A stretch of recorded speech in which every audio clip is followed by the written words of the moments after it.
எல்லோருக்கும் வணக்கம் நேயர்களே. இந்த வீடியோவில் என்ன தெரிஞ்சுக்க போகிறோம் அப்படின்னு பார்த்தீங்கன்னா, ரொம்பவே ஒரு அதிர்ச்சிகரமான விஷயத்தை பற்றி தான் தெரிந்து கொள்ள போகிறோம். இந்த குறிப்பிட்ட விஷயம் மிக பெருமளவுக்கு பரபரப்பை ஏற்படுத்தியிருக்குது. தளபதி விஜய் அவர்களுக்கு அவங்களுடைய மனைவி அவர்களால் ஏற்பட்ட ஒரு மிகப்பெரிய அளவுக்கு ஒரு அநியாயம் நடந்திருக்குது. இதுதான் இப்போ சோசியல் மீடியாக்கள் முழுக்கவே மிக பெருமளவுக்கு பரபரப்பாக போயிட்டு இருக்குது.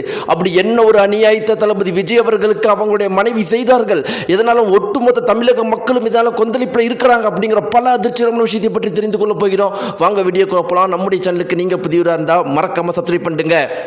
நேயர்களை இப்போ மொத்த தமிழகமே எதிர்பார்த்துட்டு இருக்கிற ஒரே ஒரு விஷயம் என்னன்னா, தளபதி விஜய் அவர்கள் ஆட்சியை அமைப்பாரா இல்லையா அப்படிங்கிற ஒரே ஒரு விஷயத்தை தான் எல்லாருமே எதிர்பார்த்துட்டு இருக்கிறாங்க.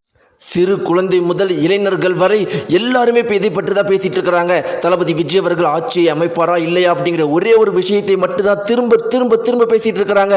டீ கடையில் இருந்து பார் வரைக்கும் இந்த ஒரு குறிப்பிட்ட விஷயம் மட்டும்தான் பேசிட்டு இருக்கிறாங்க.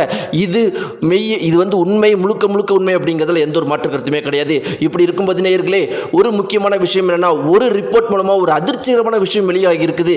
இந்த ஒரு குறிப்பிட்ட விஷயம் தான் இப்போ பல பேர் மத்தியில் பெரும் கோபத்தை ஏற்படுத்தி இருக்குது. அது என்ன அப்படின்னு பார்த்தீங்கன்னா, தளபதி விஜய் அவர்களுக்கு இருவரால தான் இவ்வளவு பெரிய ஆபத்து ஏற்பட்டிருக்குது. இன்னைக்கு தளபதி விஜய் அவர்கள் 118 கிடையாது 188 சீட்டு ஜெயிச்சிருக்கலாம். ஆனா இந்த இரண்டு விஷயத்தால தான் தளபதி விஜய் இந்த இரண்டு பேத்தால தான் அவருக்கு இவ்வளவு பெரிய இடைஞ்சல் ஏற்பட்டிருக்குது.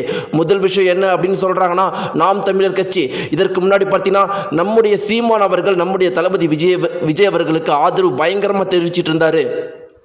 அதன் பிறகு இருவருக்கும் ஏற்பட்ட குழப்பத்தினால நாம் தமிழர் கட்சியை சேர்ந்த சீமான் அவர்கள் தளபதி விஜய் அவர்களை மிக பெருமளவுக்கு கடுமையாக எதிர்க்க ஆரம்பிச்சாரு. இப்போ பார்த்தீங்கன்னா தளபதி விஜய் அவர்கள் 108 சீட்டு ஜெயிச்சிருக்காரு. பல தொகுதியில் ஒரு 30-40 தொகுதிகளுக்கு மேலே 400-500 சீட்டு வித்தியாசத்தில் தாவேக்கா தோத்துருக்குது.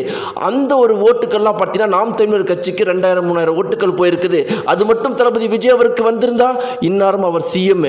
இரண்டாவது விஷயம், அவருடைய மனைவி தளபதி விஜய் அவங்களுடைய மனைவியோட டைவர்ஸ் கேஸ்னால பெண்களுடைய வாக்குகளும் ஒவ்வொரு தொகுதியிலும் 100-200 குறைஞ்சிருக்குது. அதில் ஒரு 10-20 தொகுதி அதனாலையும் தோத்திருக்கிறாங்க அப்படிங்கிற ஒரு முக்கியமான ரிப்போர்ட் வந்தது. மிக பெருமளவுக்கு அதிர்ச்சியை ஏற்படுத்தி இருக்குது. இன்னைக்கு எல்லாருமே என்ன சொல்லிட்டு இருக்கிறாங்க அப்படின்னு பார்த்தீங்கன்னா, தளபதி விஜய் அவர்கள் கூட இருந்தவங்க தான் இன்னைக்கு தளபதி விஜய் அவர்கள் சிஎம் ஆக முடியாமல் பண்ணியிருக்கிறாங்க அப்படிங்கிற ஒரே விஷயத்தை தான் திருப்பி பேசிட்டு இருக்கிறாங்க. இதை பற்றின உங்களுடைய கருத்துக்கள் என்ன? மறக்காம கீழே கமெண்ட் பாக்ஸ்ல தெரிவிங்க. நன்றி.